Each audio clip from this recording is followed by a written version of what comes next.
제가 사실 오늘 좀 바빴어요. 좀 바쁘고 그 청라에 새 가족이 있어서 청라에 이제 신방을 다녀오면서 그냥 청라에 내가 몇 번 왔다 갔다 했는데 그냥 나는 앞만 보는 사람이에요. 옆을 잘 안 봐요. 여러분 차 지나가도 목사님 이래도 내가 못 본다는 것만 아셔요. 난 앞만 보는 사람이에요. 근데 오늘은 제가 운전을 안 하고 이제 옆에 타서 가면서 이제 우리 성전 새로운 부지가 그 동네에 지나가는 6809 지나가니까 내가 주변을 쭉 오가면서 쭉 봤어요.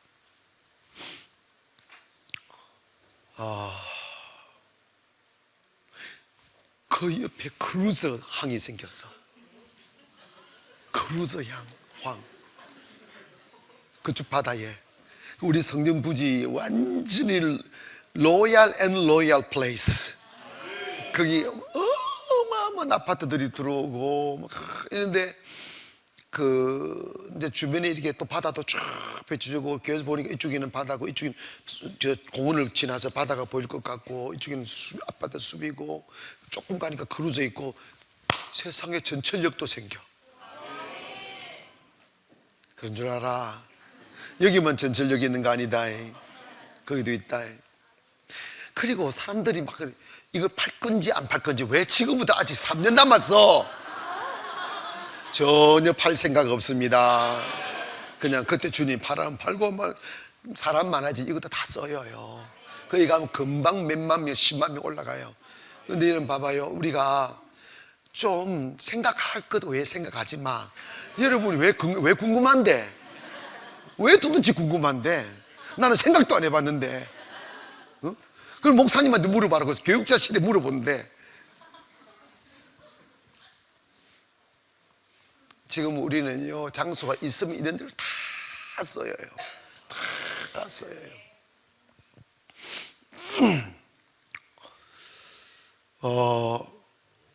그 쭉 갔다 오면서 내가 어릴 적에 생각이 났어요. 그래서 오늘 제가 진솔하게 내가 덮어두고 싶었던 이야기도, 부끄러운 이야기도, 슬픈 이야기도 해가면서 꿈을 꾸는 사람이 되어야 되겠다 하는 말씀을 전하려고 그래요. 저는 우리 아버님은 사실 우리 어머님 아버님은 많이 배우신 분이에요. 시골에서 사실 분들이 아니었어요. 두 분 다 일본에서 유학을 하신 분이고, 또 우리 아버님 외과 의사였고, 우리 어머님은 또 옛날에 양재, 그 당시 양재 기술자면 대단했던 사람이야. 그런데 우리 아버님이 하지 중장 통역, 미정시대 때 하지 중장 통역을 하고 6.25 때 야전병원 사령관 하고 이러면서 격변의 시대를 살았어요. 수없이 죽어 나가고, 그리고 막 역사가 바뀌고 막 죽이고 살리고 하는 것들, 야전병원이 있었으니까 하루에 수천 명이 죽어 나가는 걸 봤을 거 아니야. 그러니까 인생은 저 시골 들어가서 편안히 농사 짓고 사는 게 최고다, 이렇게 철학이 바뀐 개똥 철학이 들어온 거야. 근데 저는 모르는 이야기인데 형들이 그러더라고. 하지 중장이 미국 들어가가지고 우리 가족 미국 데리고 오라고 참모들을 보냈대. 대령들 이게 보내가지고 그 가족 데리고 오라고 했는데 우리 아버님이 안 갔대. 갔어야 되는데. 갔었으면 나 여기 없는데.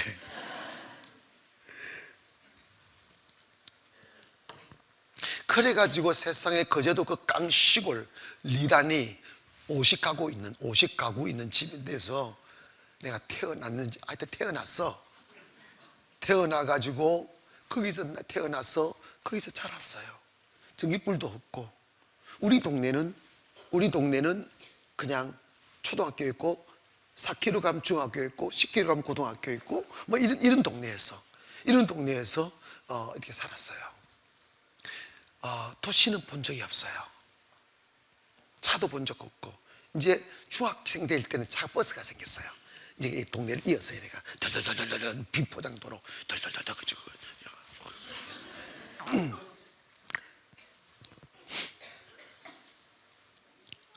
근데 저는 어릴 적에 초등학교 때부터 우리 어머님이, 우리 아버님이 꿈은 있고 마음은 사이즈는 큰데 그 시골에서 시골 사람들하고 대화가 안 통하잖아.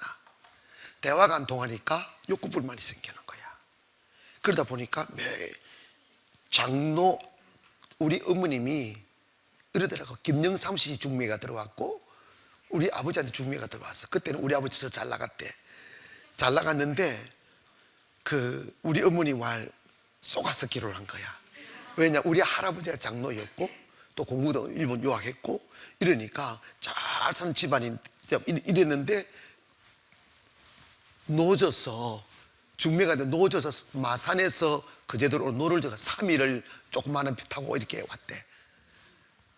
오자마자 우리 어머님은 손에 물 한 번 안 넣고 외삼촌들이 7인데 11분이에요. 11분.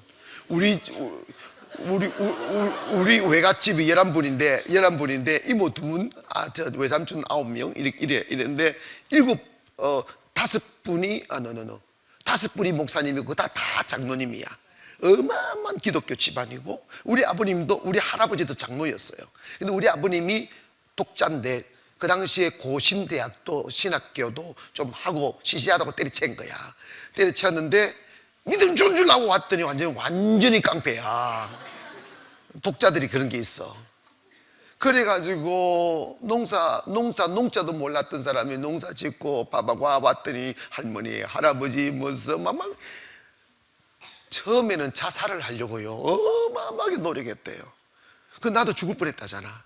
내 배워가지고 너무 삶이 힘들어서 우물가에 나를 업고 이렇게 앉으면, 이렇게 서면 우물가에 십자가가 왔다 갔다 하더래. 십자가가 왔다 갔다 하더래. 나는 이 십자가의 고통도 참았는데 너 그 고통 못 이기냐 이래서 또 눈물을 머금고 이게 뒤돌아쓰고 그랬어요. 하여간 그런 세월 살았어.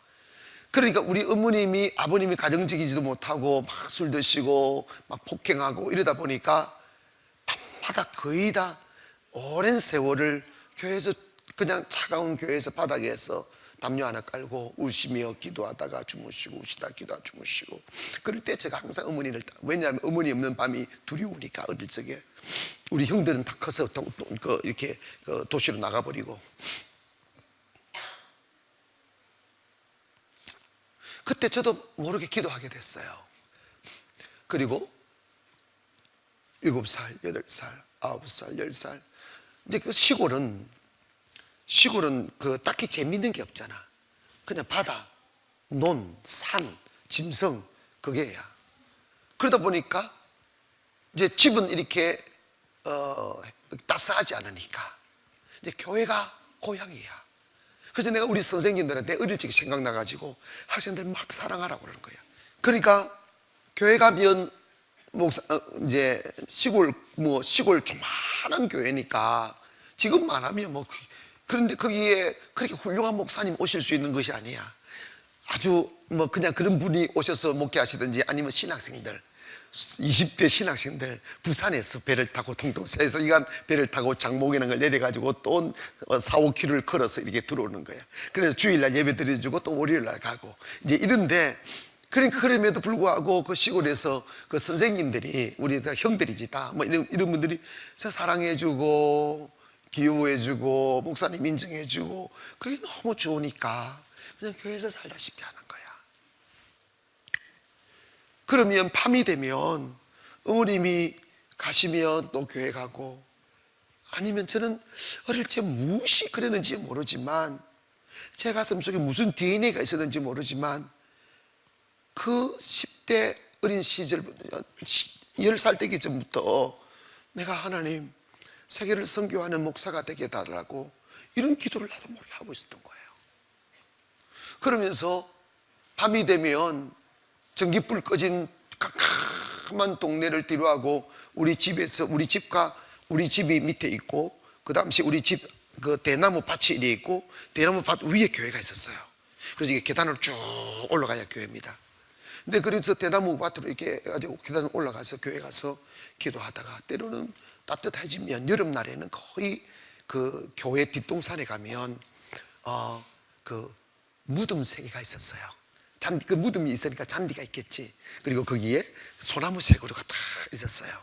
근데 이상하게 무덤이 무섭지 않았어요. 내가 귀신하고 친해서 그런지 몰라도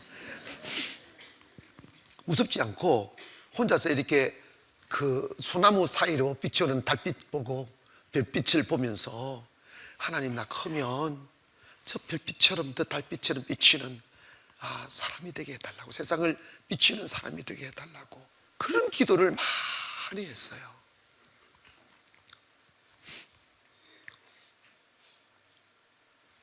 근데 아무도, 어른들이, 부모님이나 그 시골은 분위기가 그래.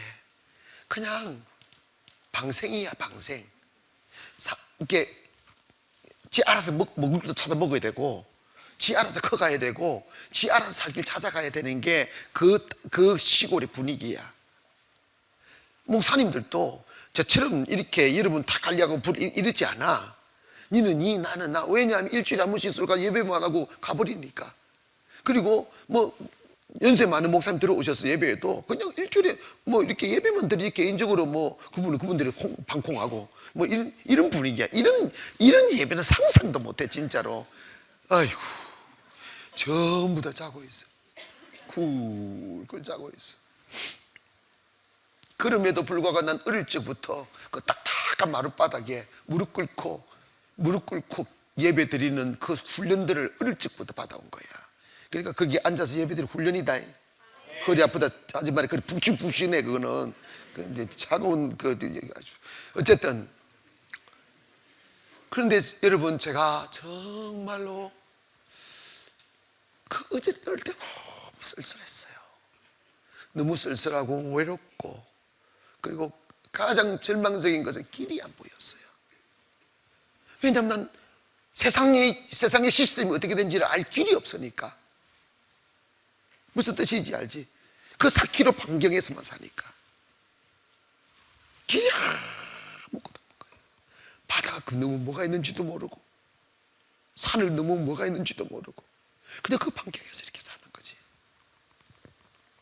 그런데 내가 뭔가 되고 싶은, 목사가 되고 싶은 꿈은 있는데 아무도 그 길을 이끌어주는 이가 없는 거야. 정보도 없고, 도와주는 사람도 없고, 말해주는 사람도 없고, 주변에 아무도 내가 목사가 되기 위해서 기도한다는 사실조차 모르고 있는 거야. 근데 나는 어릴 적에 내 친구가 소목이면서 그 고백, 내가 목사 될 거라고 고백하고, 자기는 어부된다고 고백하고, 근데 어부됐고 나 목사 됐어. 그런데 중요한 거는 산에 가면 이렇게 밤마다 기도하면 꿈은 있는데 현실의 문을 열 방법이 없는 거예요. 그래서 찬란 절망 속에서 그냥 주님, 내 길을 열어달라고, 공부할 수 있는 길을 열어달라고 매일 기도하고 그 기도로서 이 마음의 좌절감과 절망감, 이걸 깨어나가기 시작하는 거예요. 그러면서 소를 먹으면서 영어 단어 외우기 시작하고, ABC 할 때, ABC 뭐 단어 잘 모르, ABC 할 때 소 살에 풀어놓고 소나무들 보고 막 가짜 영어로 설교하기 시작하고, 한 시간 또 놀아야 되니까 막 소나무 보고 나도 모르는 영어를 하기 시작하고 막 쉬우리는 거지.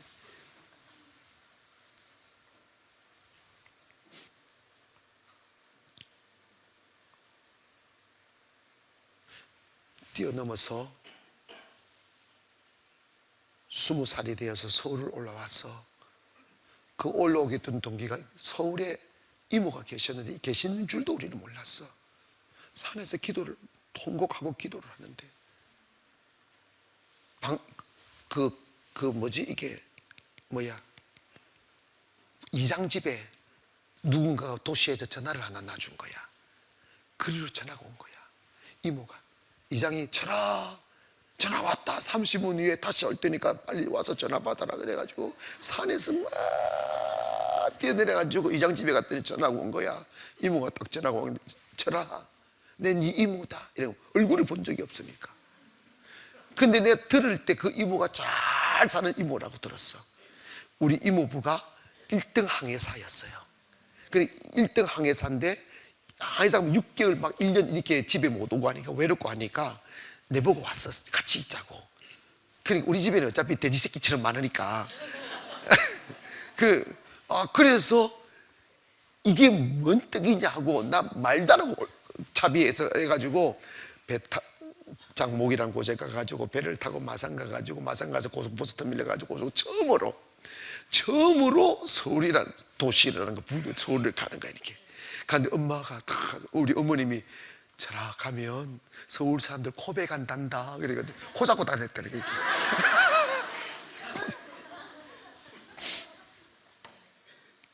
그리고 그냥 내가 가게 된 교회 가가지고 갔더니 한 신학생이 있어서 만나게 됐고 그 신학생 다니는 신학교에 들어가게 됐고 그 기숙사에 이모 집에 그 동무 좀 있다가 기숙사에 들어가서 신학 공부를 했어요.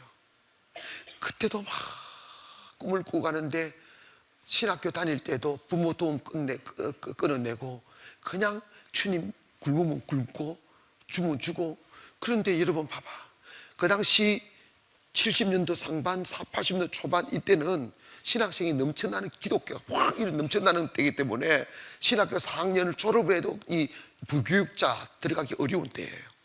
그런데 세상에 하나님이 저를 갖다가 완전히 내가 지금 가만 보면 뭐 이마에 때도 안 뺏긴 애야. 세상에 내가 초등학교 때부터 영어 공부를 했으니까 이제 영어도 좀 한 거야. 영어도 하고 그 다음에 중학교 때부터 이거 했잖아. 이러니까 인기가 짱인 거야. 인기가 짱해서 1학년 때부터 나를 갖다가 경매를 붙였는데 목사님들이 올라가기 시작한 주가가. 그래가지고 내 1학년 때부터 신학생들 중에 4학년 다니는 사람들보다 사례금을 많이 받았어.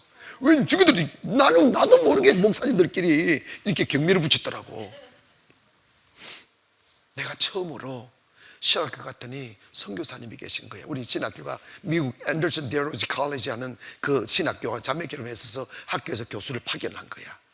그래가지고 내가 난생 처음으로 그 선교사님한테 찾아가가지고 내가 학생부하고 주일학교 다 맡았으니까 왔는데 학생부 헌신 예배 때는 어른들하고 학생들 같이 예배 드리잖아. 그때 오셔서 설교해 달라고. 그래가지고 내가 통역하겠다고. 그래서 내가 설교 원고를 미리 달라고 그랬어. 그래가지고 번역을 했어. 1학년 때가 2학년 때 번역을 다 임시인데 그런 배짱도 없어. 알았어? 막 번역해가지고 선교사님 이 원고대로 설교하시라고. 근데 문제가 생겼어. 서든이 딴소리하기 시작하는데 미치겠더라고. 그래가 내가 그때부터 내가 방언을 한 거야.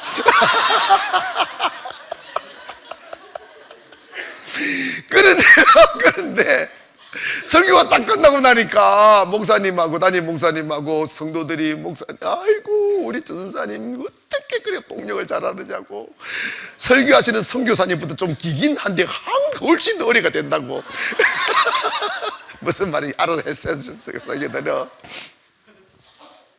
그러면서 막 신학교 다니면서 막 미국 무대 그냥 억지로 파고 들어가서 막 사귀고 영어 공부하고 이러고 신학교를 졸업을 했어. 이제 졸업을 했더니 아무도 나를 맞이주는 이 없고 한 군데 어디 의정부 쪽에서 이렇게 그 조그마한 교회가 있는데 목회하라고 하면 오는데 갈 마음이 없더라고. 내가 그때 20대 26, 28 이때야. 26대야. 근데 군대 제대하고. 근데 봐봐요. 개척하고 싶은 거야. 돈이 있어야 개척하지. 그래가지고 빈털털이 돼가지고 상계동 개발되기 전에 그 논바닥을 뒤지기 시작했어. 그 논바닥에 허스름한 집들이 있는데 그런데 갔더니 그냥 거의 공짜로 쓰라고 땅을 주더라고. 거기다가 난 텐트를 쳤어요. 그 겨울에 눈 다 치고 쓰레기 치우고 텐트를 치고, 여기에 또랑도 이쁜 또랑 아니고 꾸중물 내려간 또랑이 옆에 있었어. 이렇게 텐트 치놓고 간판을 세계 선교교회라고 진 거야. 그랬더니 목사님들이 입당 예배 들으러 주러 와가지고 세계 선교교회가 아니고 빈민촌교회라고.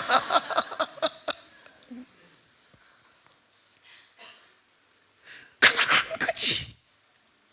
그래가지고 한 1, 2년 했어요. 하다가 갑자기 상계동 개발 부흥이 불어가지고 그걸 철거를 해야 되는데, 내가 나중에 알고 보니까 철거하는 버팅유 보상 받더라고. 근데 나는 보상 그것도 모르고, 교회가 그런 짓 하면 안 되겠다 싶어가지고 나 스스로 그걸 철거를 시켰어요. 근데 그 과정에서 참 슬픈 기억인데, 어떤 여자 성도가 자기가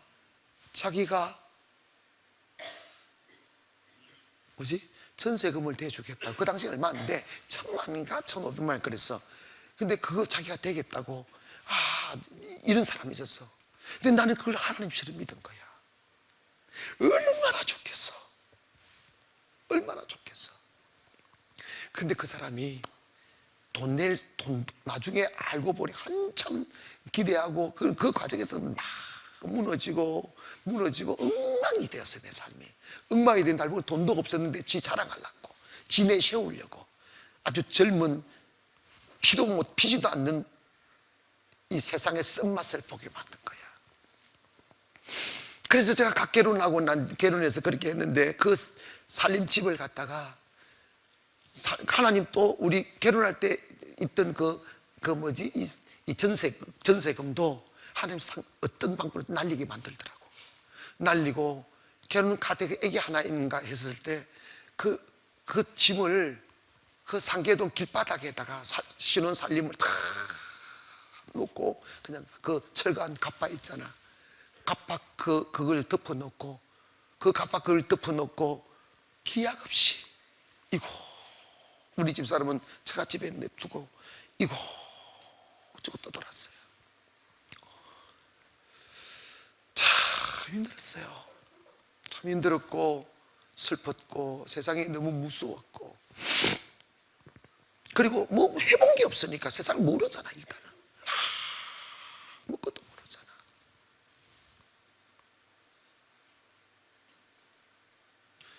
그러는 차에 한 몇 년 고생하다가 우리 형님이 수원에서, 그 당시에 요즘은 흔하지만 이 영어 어학원 같은 게 시작되었어요. 그래서 어학원을 차려서 제가 거기 가서 일하게 됐어요. 그래서 몇 년 내가 어차피 영어를 좀 더 다듬어야 되고 이제 이러면서 거기서 그 학원에서, 어학원에서 예배도 드려가면서 영어 찬양도 드리고 이제 이러면서 수원에서 몇 년 있다가 결국은 그래서 수원에서 개척을 하게 되고, 개척을 하면서 이제 그때 그 전에 그 매서운 돈 때문에 고통당했던 기억들이 있으니까 내 마음속에 어떻게 하든지 간에 돈이 있어야 된다는 이 인본주의의 신앙이 들어온 거야. 그래서 저는 그 수원에서 그것도 이제 100만 원에 6만 원 내 시작을 해서 정말 진취적으로 했어요. 그 영어 학원을 이제 그만두고 한 3, 4년 이거 그만두고 열심히 그 영어 학원 하면서 제가 기업체 강의도 가고, 이제 그래서 기업체도 좀 알고 세상을 좀 알게 되고 이제 이렇게 된 거죠. 그런데 이런 봐봐요. 그 하면서 나는 어떻게 하면 나 이사 가지 않을까? 어떻게 하면 우리 애들 공부시킬 수 있을까? 어떻게 하면 바꿈지 않을까? 이 생각으로 가득 찼었어요. 성도들한테 말을 못해도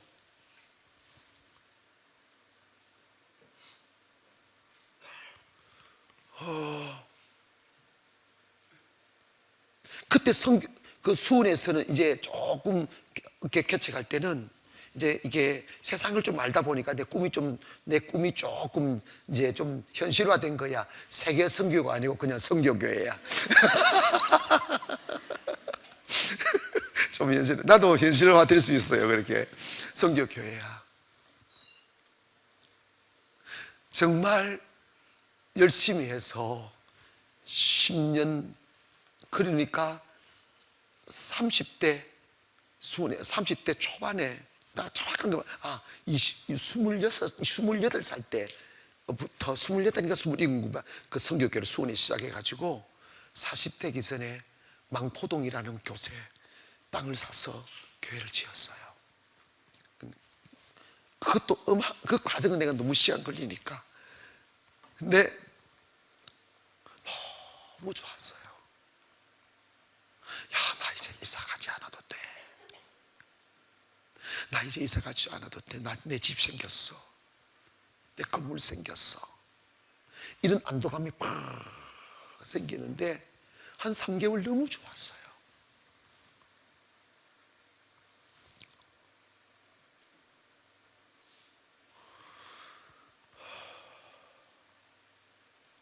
그 뒷마당에 소나무들이 있었어요.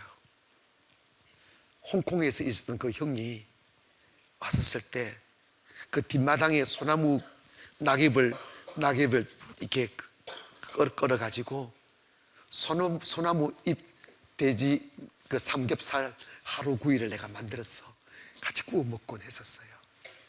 얼마나 좋았는지 몰라요. 그런데 한 3개월, 6개월 가니까 제 가슴 속에 두려움이 들어오는 거예요. 이거 잃어버리면 어떡하나. 이거 잃어버리면 말도 안 되는 두려움이 들어오는 거예요. 두려움이 막이에요. 아시겠어요? 그런데 좀 지나다 보니까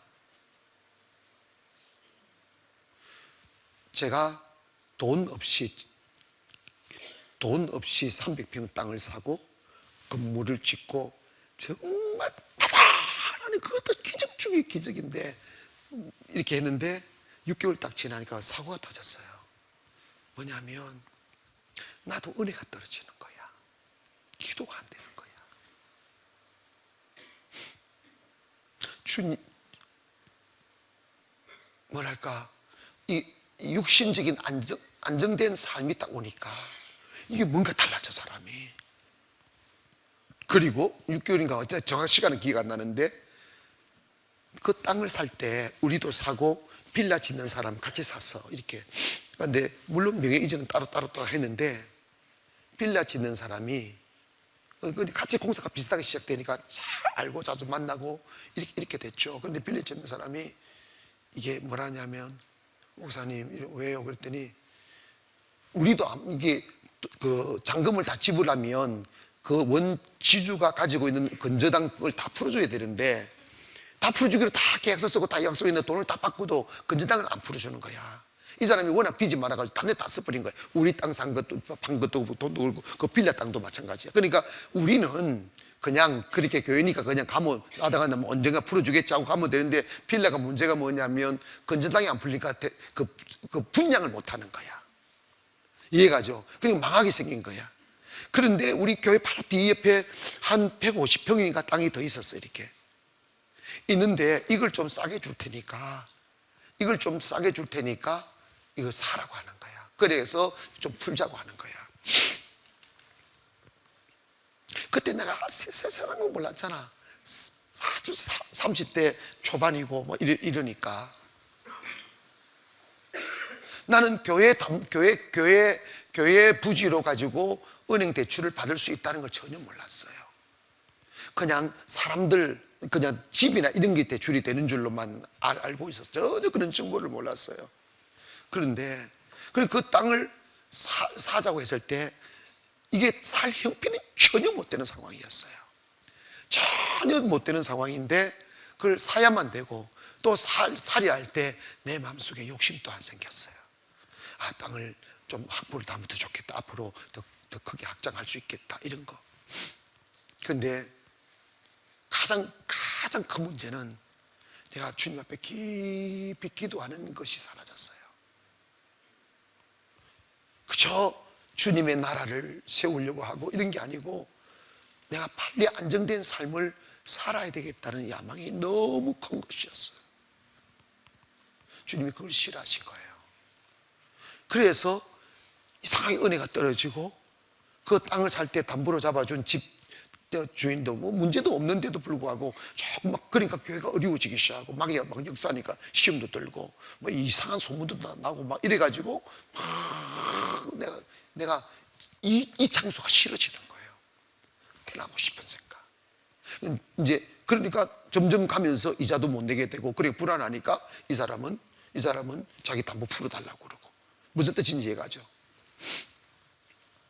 그러니까 견디다 못 견디고, 견디다 못 견디고, 결국은 그걸 매각을 해서 빚 갚고 그냥 청산하려고 이제 이렇게 마음을 먹고 하는 과정에 그 교회를 산 목사가 도둑놈이었어요. 그래가지고 내 돈을 탈취해서 도망가 버렸어요.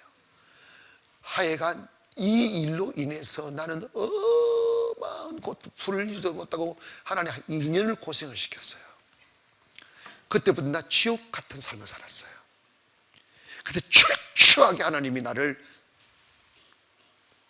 그 가운데서 세상이 뭔지를 하나님이 목사의 세계의 추악한 모습도 보게 하고 세상의 매정한 모습도 보게 하고, 나는 법을 몰랐고 경찰서도 몰랐고 아무것도 몰랐, 그런 걸 다 알게 하셨어요. 2년을 그걸 처리하면서 울고.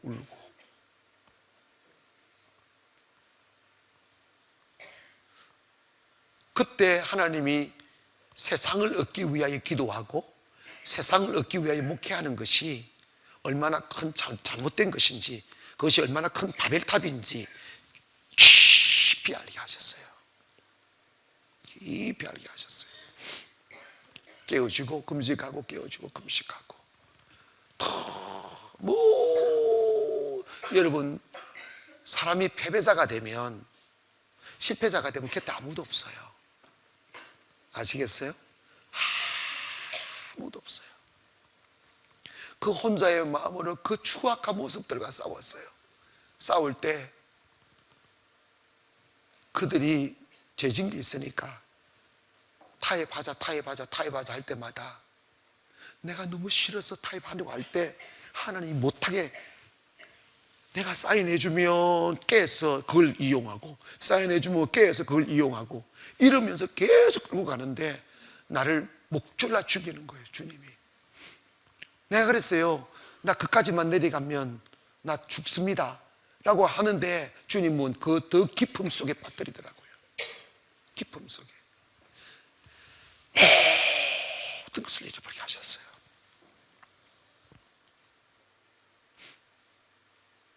돈을 의지하는 것이 얼마나 큰 죄악인지, 내 육신의 안전한 삶을 도모하기 위하여 내 육신의 바벨탑을 쌓는 것이 얼마나 큰 죄악인지.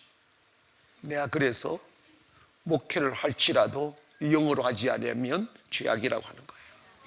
내가 당해봐서 하는 소리예요. 당해봐서. 사업도 똑같은 거예요. 나중에는 하나님께서 나를 완전히 빨아벗기고 완전히 무너뜨리셨어요. 갈 곳도 없고 이제 살 힘도 없고 살아갈 힘도 없고 내 힘으로 할 수 있는 게 아무것도 없었어요. 30, 40대의 말이에요. 그래서 제가 칠보산 기도원, 수원에 있는 칠보산 기도원에 가서 20일 금식하고 3일 금식하고 막 하여튼 그 과정이 여러분, 내가 말하면 시간 걸리고 너무 울어서 안 돼. 여러분도 많이 눈물이 있을지는 모르지만 그냥 금식하고 그 긴 세월을 보냈어요.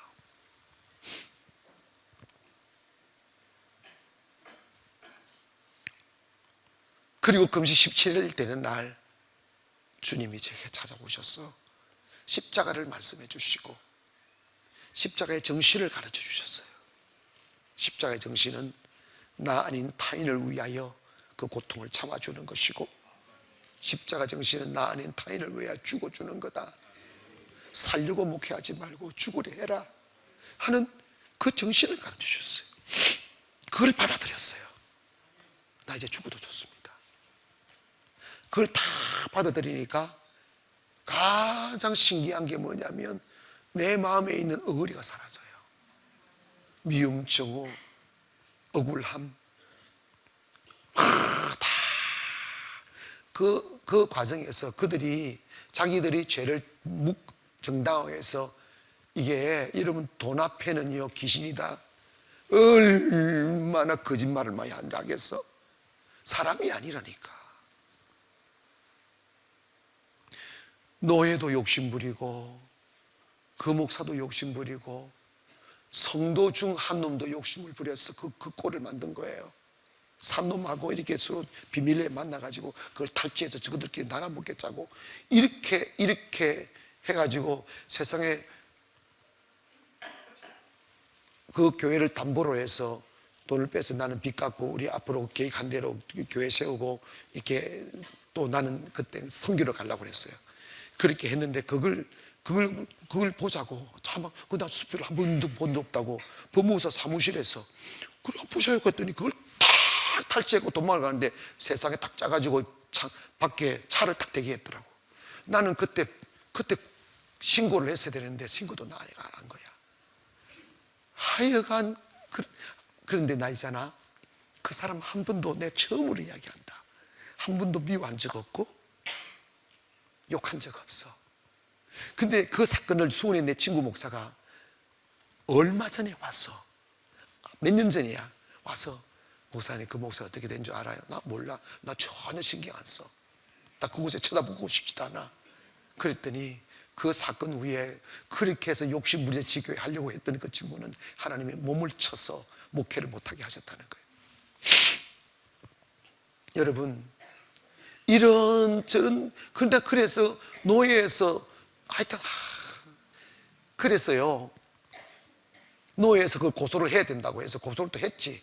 고소를 해가지고 처음으로 경찰서 가고 검찰 가고 별짓을 내가 다 했다니까. 그랬더니 저놈의 새끼들이 거짓말 저거들 입 맞춰가지고 내가 폭행했다고 그러고 거짓말했다고 그러고 내가 허위 고발을 몇 개를 당한지 아십니까? 내가 그러니까 인천에 와도 허위 고백하더라. 내가 미친놈이네 내가. 근데 여러분 내가요 그걸 거기서 그 훈련을 받고 주님이 다 내려놓고 춘천 가게 하셨어요. 춘천 갔더니 그 2년 동안 피눈물을 흘리면서 경험한 그것이 춘천의 문제를 해결하는데 그대로 쓰이는 거예요. 나는 그때마다 하나님 내가 목사인데 이런 일을 왜 경험해야 되냐고, 왜 이런 일을 당해야 되느냐고 계속 반항했지. 그런데 주님이 그 반항할 때마다 점점 그 연장을 시키는 거예요. 여러분 고난 올 때 반항하지 마. 그냥 입 다물고 그런가 보다고 참아. 그냥 아시겠어요? 반항하지 마.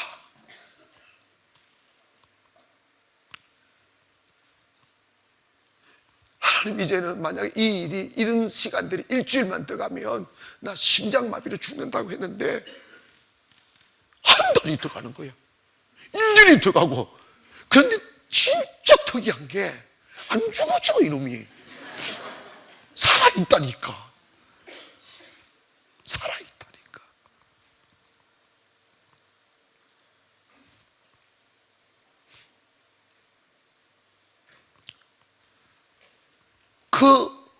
그 고난과 연단을 통하여 받은 거가 내가 춘천에 그 복잡한 문제를 다 해결하고 교회 싹 세우고 나니까 또 경당 가가지고 경당교회 살리고 그 경당교회 또 그 법으로 내가 2년을 울었다. 돈 다 돼가면서 2년을 울고 또 다 세워놓으니까 하나님이 또 인천으로 보내는데 인천 왔는데 귀신 같은 교회 또 만나가지고 내가 진짜로요. 그런데 이런 봐봐요. 내가 당당하게 누가 들어도 놀랄 만큼 정의로운 선택을 할 수 있었던 것은 뭐냐면 그때 훈련받은 거. 돈에 중요하지 않다. 하나님을 얻어야 된다. 진실하고 정의롭게 가야 된다. 그래야 하나님을 얻는다 하는 것이 제 몸에 확 배긴 거예요.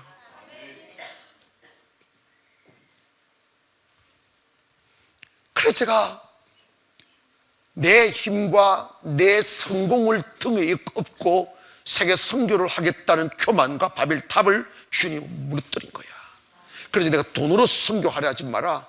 주님 사랑하는 것이 선교고, 주님을 교회하는 것이 선교고, 믿음 위에 서는 것이 선교지 다른 것은 선교가 아니다. 아니다. 그래서 춘천에서 시작할 때부터는 이름을 바꾸자. 가나안이라고 하자. 행복한 땅. 약속, 아멘 안 한 것들은 그 입을 좀 주시면 되는데. 약속의 땅, 축복의 땅. 그 훈련을 받고 나니까, 그걸 이겨내고 나니까 하나님 저를 축복하기 시작하는데, 상상할 수 없이 생각하는데 다 그야말로 퍼부어주기 시작하는 거예요 지금.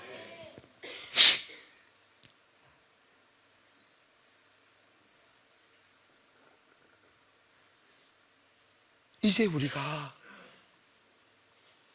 기독교 저를 아는 사람들, 기자들이 우리 교회 와보면 이 송도 가나안 교회는 예측할 수 없는 교회다. 하나님이 어떤 일을 이루실지 아무도 모를 예측하지 못할 교회다. 홀로 싸웠는데, 그리고 내가 오늘 갔다 오면서 우리 새로 종교부지 그 자리를 보니까, 이거 주변하고 이거 돌아보니까 이거는 하나님이 이렇게 교회를 위해서 지가 송도를 만든 느낌이야. 안 받아들이고 빨리 나가라. 아니야, 진짜로. 이게 있을 수, 그런 그 중심에 그리고 공항 딱 오면 바로 내가 꿈꿨던 그곳 말이야. 나는 그래서 내가 처음 당첨됐을 때 내가 흥분해가지고 피곤해서 몸살 날 뻔했다니까. 내가 이거 사고도 흥분 안 했다니까. 진짜로 내가 쉽게 흥분할 줄, 내가 돈 100억 갖다 주봐라 흥분하는 거 안 흥분했는데 한번 갖다 주봐라 봐봐.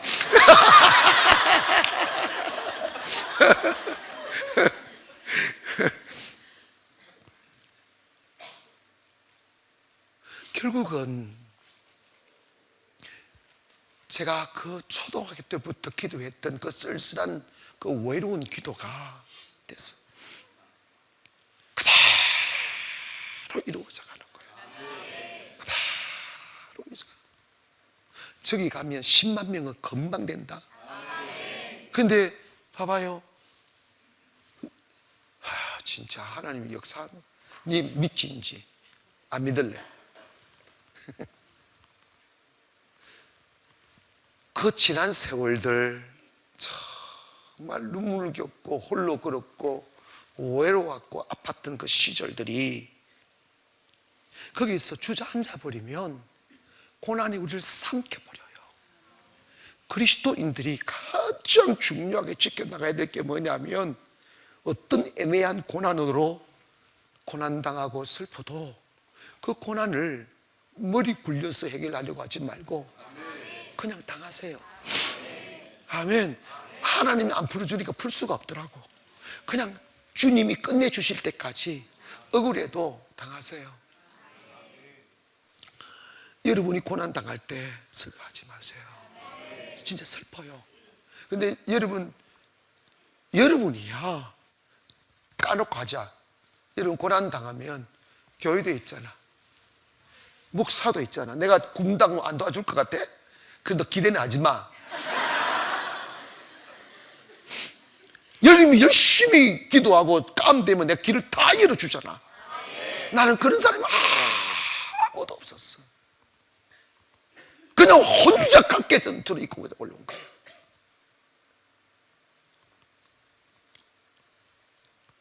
오직 하나님 한 분 믿고 말이야. 근데 그 고난 당할 때 하나님, 나 너무 힘들다고, 나 죽겠다고. 그때 언제인 줄 아십니까? 아직 3분의 1도 안 죽은 거야. 고난 당할 때 피해가리 하지 말고 원망하지 말고, 제가 잘한 거 한 가지 있어요. 정말 그 가운데 내가 잘못한 게 없어요. 그런데도 불구하고 어느새 내가 죄인 되어 있고, 어느새 내가 불의한 자가 되어 있고, 어느새 내가 우울한 자가 돼 있고 고통당하고 있더라고. 그런데 하나님 그 고통을 풀어달라고 하니까 하나님이 점점 더 깊은 어둠 속으로 집어넣기 시작하는 거예요. 가슴이 답답히 찢어지고 심장이 멎고 하나님 더 이상 나 못 살겠다고. 제가요, 내가 인생의 처음이자 마지막으로 우리 딸 앞에 아파, 새별아, 아파 죽고 싶다 이 말을 했다니까. 여러분, 내가 그런 말을 할 사람입니까? 그런데 그래도 하나님 안 끝내. 또 다른 1년을 더 고통 속에 집어넣었어. 완전히 소망이 끊어지도록 희망을, 내 야망을 꺾어버리고 내가 가질 수 있는 모든 희망을 다 꺾어버리고 그냥 주의 손 없으면 못 사는 그곳으로 주님께서 이끄셨어요. 처음에는 그곳 갈까 봐 두려웠어요. 처음에는 내가 그곳 가면 어떻게 살아 하고 그곳 안 가려고 몸부림을 치고 발버둥을 쳤어요. 나 그곳 가면 죽는다고. 그런데 하나님은요, 내가 상상했던 그보다 더 깊은 어둠 속으로 끌고 내려갔어요.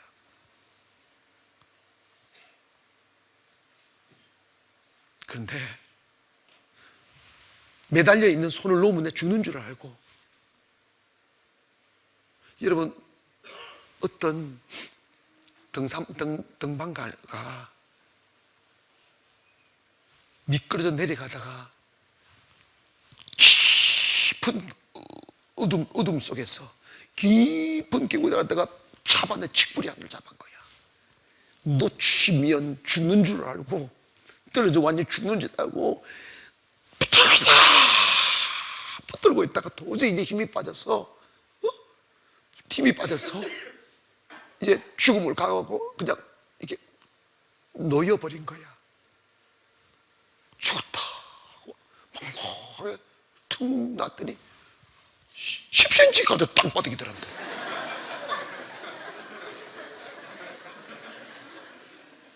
영적인 세계는 똑같아요. 죽음이라 생각하고 죽어버리면 살 길이 열려요. 여러분, 영적인 세계는요, 살려고 하면 죽어요. 내가 가고 싶지 않는 그곳에 갔어요. 무너지는 그곳, 부끄러운 그곳. 내가 설교할 때 여러분, 창피하게 내가 당한 창피는 10분의 100분의 1도 안 돼. 주님의 의도는 뭐냐면 너 깨라는 거야. 너 자신을 무너뜨리라는 거야. 무너뜨리라는 거야. 손을 딱 놔버렸어요. 나으니까 이 신비해. 이게 내 힘으로 살아가려고 하는 의지도 사그러지고 용기도 사그러지고 살아갈 어떤 생명의 기운이 다 사라졌는데 주님으로부터 새로운 꿈들이 오는 거예요. 이렇게 순복. 내가 이 시련을 끝내고 춘천 가서 행기에 매일 예배를 시작한 거야. 사람 만나지 않고 인맥 끊어내고 매일 예배 드리는 거, 교회에만 머무는 일. 아멘 합시다. 교회만 머무는 일. 그때 나는 믿었어요. 내 친구가 당신 왜 춘천 그 총구석에 내려가느냐고 해도 나는 그때 시끄럽다고 그랬어요. 하나님이 보내신 거야. 난 내가 산골짜기 있어도 하나님이 준비되면 세계 선교한다. 할머니들 몇 명 앉혀놓고 세계 선교를 외치며 내가 인천에 왔다 갔다 할 수 있는 것은 개척 시작할 때부터 나는 전춘에 영원히 머물지 않는다. 왔다 갔다 하나님 가라면 가고 오라면 한다는 걸 계속 주입을 시켜놓으니까 그날이 오늘 이렇게 된 거야. 알겠어요? 근데 여러분, 딱 놓아버리니까 내 마음이 편안해지더라고요. 자유가 오기 시작하고, 여러분 이거 있잖아, 창창창창 묶여있던 거 있잖아. 내 영혼을 묶고 욕심으로 묶고 내 자존심으로 묶고 모두 묶어있는 것들이 나를 뱀처럼 묶고 있는 모든 세속적인 기대감과 갈등, 내려놓지 못한 그것 말이야. 근데 그게 싹 사라지는 거야. 내 주여 뜻대로 하소서. 내 주여 뜻대로 하소서. 다 버렸어요.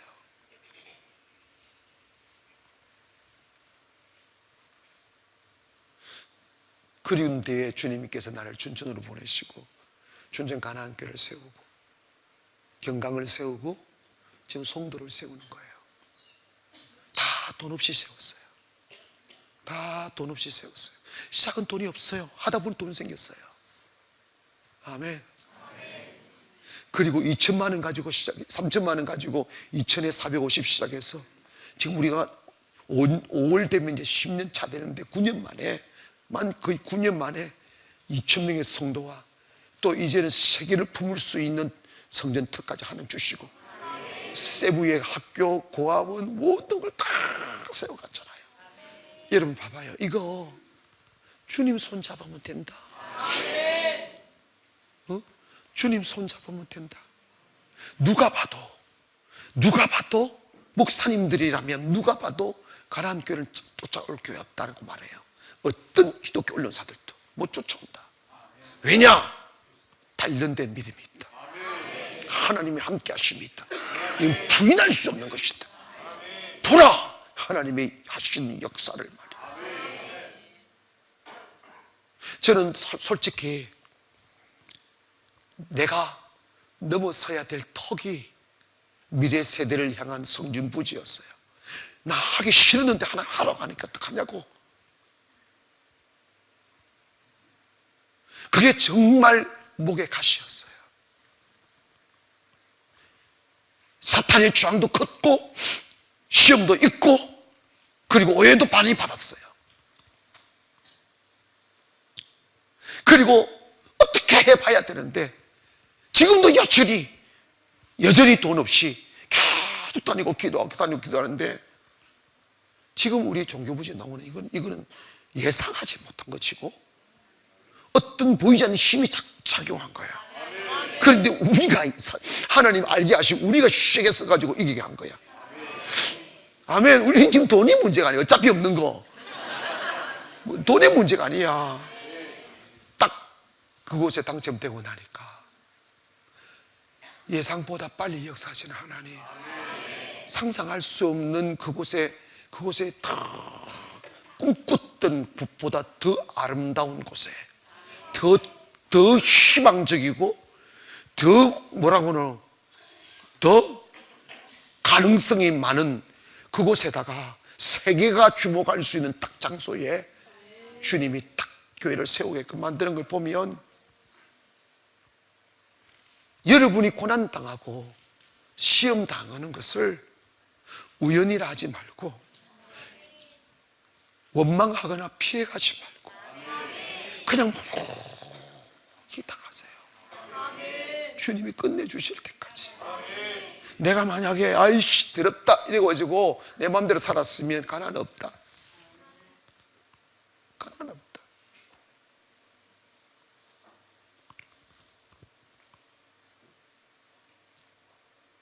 그 훈련을 받아 놓으니까 제가 이 교회 샀을 때 좋아하는 얼굴 보였냐고. 진심으로 나는 그런 거 없었어. 그냥 하나님 하시리라. 춘천 가면 내가 요 왕자처럼 산다. 지금도 그 얼마나 장소 좋아. 뭐 춘천은 다 우리 교회를 부러워해. 만약에 그걸 갖다가 여기 갖다 놓으면 1조 원 더 되는 땅이야. 진짜로. 그 하나님 기도해서 포크랭이 팍 파가지고 바다 위에 뛰어들어갈까.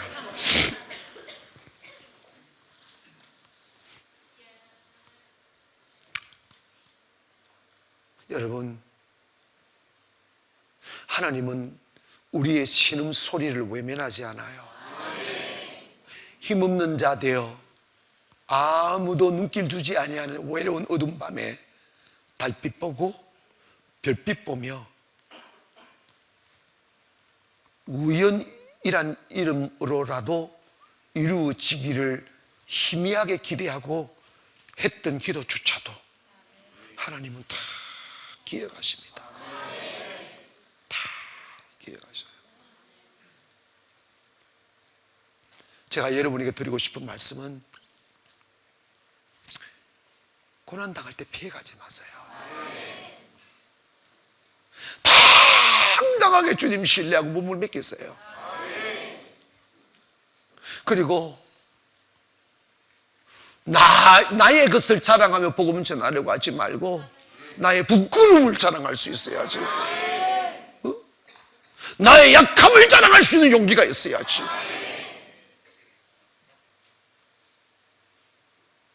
우리가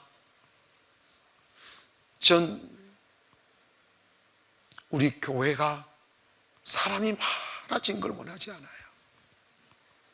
하나님 계속 보낸 거 어쩔 수는 없지만 나는 얼마 전에도 정말 부흥 되는 게 부담스러웠어요.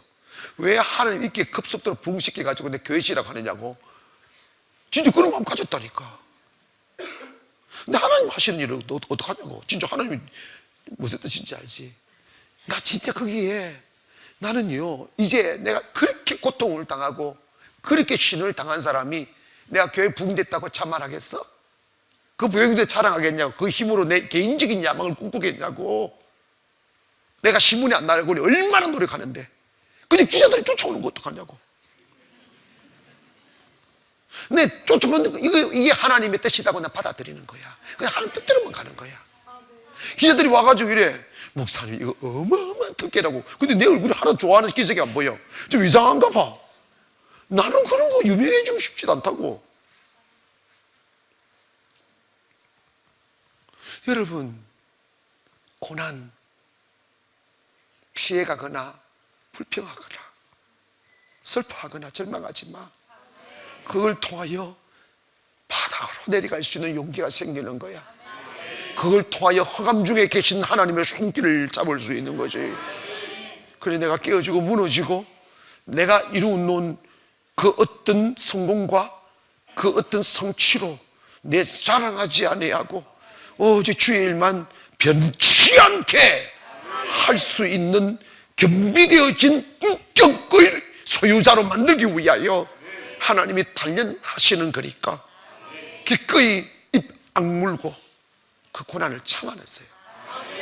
그 원망하면 더 길어지고 불평하면 더 길어지고 계속 반복적으로 원망 불평하면 결국 하나님이 제거하시는 거야.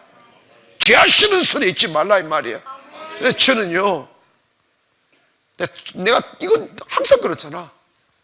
주님의 비전너리가 되려 하지 않으면 우리 교회 오지 말라고. 명예 살해하지 말라고. 그 죽인 독약이라니까. 주의 핏값으로 산 교회에서 내 더러운 이름 날리려고 하느냐 이 말이야. 얼마나 피눈물 속에 세운 교회인데. 고난이 크면 클수록 축복은 큽니다. 고난의 바람이 쇠창에 불어오면 올수록 그냥 맨몸으로 받으세요. 그냥 아프면 아픈 대로, 슬프면 슬픈 대로, 외로우면 외로운 대로. 그게 내 영혼의 교만을 깎아내고 인본주의를 깎아내고 자만을 깎아내고 지 자랑을 깎아내어서 찔려도 예수만 나오게끔 만들도록 주님이 만들어가는 거라니까. 하루아침에 사람은 되지 않아.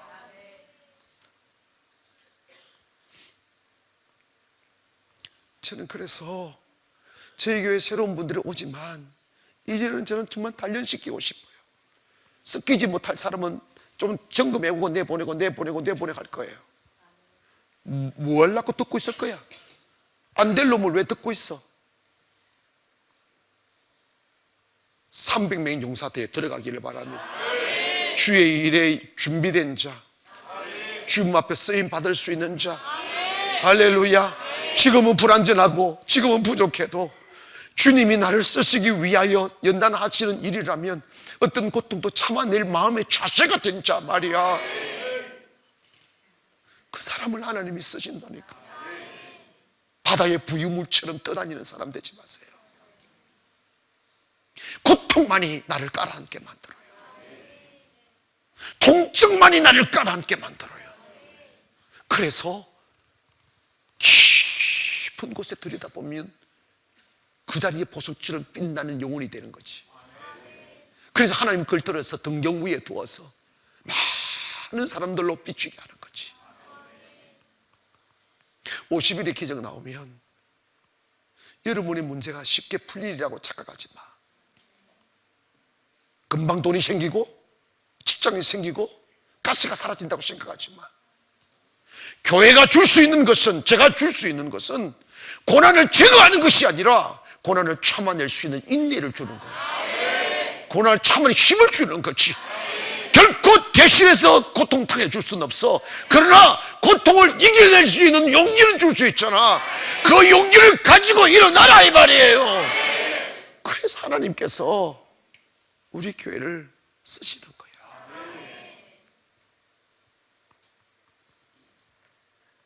저는 그전에는요, 그 고난 당하기 전에는 놀러 가는 거 좋아하고 명예 갖는 거 좋아하고, 나 그렇게 하서 갑도 집사면 그런 거 좋아하는 줄 알아? 나도 좋아했어. 응? 주님께서 뭐 어떤 회장 했던 거, 회장 그거 많은 거 다 회비 내는 거다. 그거 다 돈 가지고 사는 거예요. 그거 맞아, 틀려?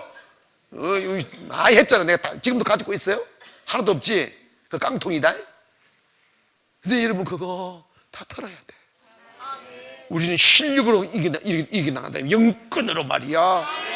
주님이 있잖아. 내가 처음에 그 교회가 무너질 때, 회비를 못 낼 때 그 장이 떨어지는 것에 싫어가지고 자존심 상하고 힘들었던 시절이 있다니까. 요즘은 똥같이 여기잖아. 요즘 똥같이 여기잖아.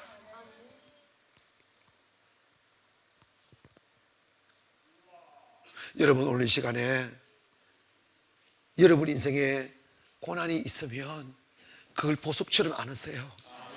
하나님 그한테 감사합니다. 시험이거든. 그 보석처럼 안으세요. 그거 절대로 우연 없어. 재수 없어 오는 게 아니야. 그걸 참아내면 된다. 얼마나 외로운데. 나는요, 여러분은요, 내가 볼 때 몰라, 내가 오버하는지는 모르지만 여러분은 진짜 땅 짚고 헤엄치기야. 왜냐면 목사가 그 길을 다 깨고 있잖아. 길을 가르쳐주고. 하다못해 손가락 빨면 내가 주기라도 안 주겠어? 진짜로 주님 주시라고 안 하겠어? 안 주시라면 안 주는 거지. 뒤지라면 뒤지는 거지 그냥. 근데 지금 내가 만난 하나님은요, 내 문을 지면 축복하는데, 나 깡통 바닥을 하나님 춘천에 금지 끊어 바닥 만들었는데, 바닥 만들고 난 뒤부터 내가 가난했느냐 말이야. 춘천에 제일 좋은 탔다고 제일 멋있게 살아서 진짜로. 어? 물어봐라고. 거기에 수십 년 산 목사님들 나만 가면 부러워가지고 짐을 질질 지고 목사님 참 닫았고 이래서는다. 그런 차로 구경을 했어야지. 왕자처럼 살아. 아멘 안 하네. 아이고 그 거지처럼 살아라 그러면. 뭐가 두려움이냐 이 말이야. 그냥 있잖아, 나 탁 깨버려. 놓아버리라고. 밧줄 붙들고 있지 말고 죽든지 알아서 놔버리라고. 왜 내가 나를 붙들고 있느냐 이 말이야. 그 무너져야 사는 거야.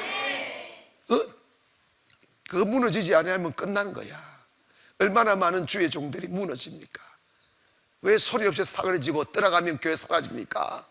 그 이유는 뭐냐면 내가 30대 목회했던 그 정신을 못 깨하니까 그런 거야. 난 그걸 확실히 안다 이 말이야. 훈련받아 준비되어 하나님 앞에 쓰임받고 별처럼 빛나는 삶을 살기를 원합니다. 그거 하시려면 가난에 놓으시라 이 말이야. 여기 와서는 여러분 정말 저는 내가 목숨이 끊어진 날까지 기존 교회에서 하는 그 더러운 짓 못하게 할 거예요. 그 여러분 영혼 죽이는 거야. 하늘나라 가봐 없어. 내가 그걸 안다 이 말이야. 몇 명의 사람들 칭찬만. 누가 이 세상 누가 진심으로 축하해 주는 사람 누가 있어? 그거 다 거짓이야. 사탄에서 쫓는 거예요. 주님한테 인정받으세요. 훈련받기를 즐거워하세요. 부끄러워하지 마. 할렐루야. 니도 땡진 없지? 니 군대에서 받은 월급 다 지금 쓰고 있나? 근데 니 누나야? 누나는 완전 천하태평이더라. 그렇게 살아. 괜찮아. 믿음 잘 만들어라. 사람만 준비되면, 여러분 이런 거 똑같아요. 뱃슬을 하면 나라가 돈을 주잖아. 그 뱃슬만큼 집도 주고 차도 주고 관사도 주고 다 주잖아. 영성도 똑같아요. 이 영성을 키워놓으면 하나님이 하늘나라의 임금님께서 뱃을 딱 주시고, 다 주신다? 맞아 틀려? 자, 오늘 밤 손 들고 기도할 때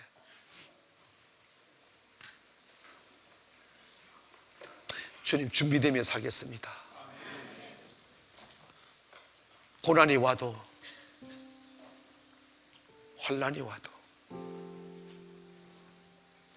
그리고 애매한 고통을 당해도 슬퍼하거나 좌절하지 말고, 하나님이 나를 깨뜨리시는 거니 빨리 깨어지게 하소서. 빨리 내가 붙들고 있는 정욕의 손을 놓아버리게 하소서. 주님께 내 운명을 맡기고 그 낭떠러지에 떨어져 버리게 하여 주시옵소서. 주여, 나에게 믿음을 달라고 우리 주여 시험을 기도합니다. 주여, 주여, 주여.